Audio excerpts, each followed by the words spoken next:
Hi there. Right now we're in the book of Numbers, which once you get past the counting is a pretty interesting book filled with some pretty interesting stories.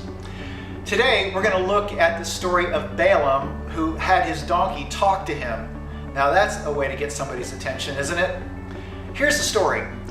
Balak, who was the crown prince of Moab, was a little afraid because the children of Israel were about to go through his land, and he wanted to whip up on them and teach them a lesson.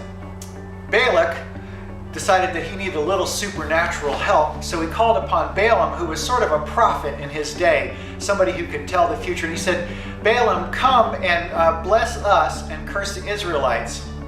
And Balaam said, "No way, I can only do what God tells me to do." And he stayed home.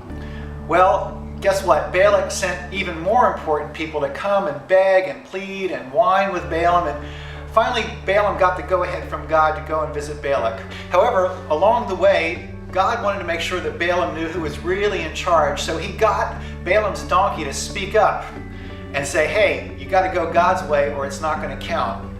Well, I got to tell you, what happened was Balaam finally met up with Balak, and Balak said, "Come on now, I'm going to pay you some really good money. Can't you even curse them just a little bit so we can have an advantage?"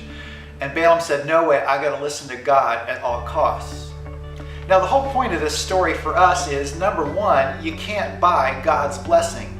Balak wanted the blessing so badly he was willing to pay for it. But really, God's willing to give you a blessing if you ask for it in His way. So you can't buy the blessing. Have you ever tried to buy a blessing kind of by saying, "I'm going to do so many good things," or even putting a little extra in the collection plate, or trying to pay for some extra special things? Well, think about it. You can't buy God's blessing. The second thing has to do with Balaam. Balaam was willing to do and speak what God wanted him to do and speak, no matter how much he was bribed, no matter how things looked. And that's the thing to think about too.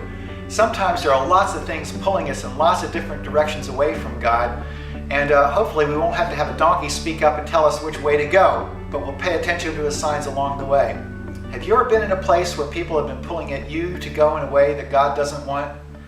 Well, how has God spoken to you to keep you on track?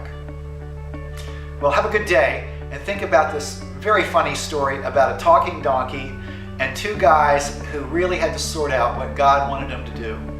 Balak and, of course, Balaam.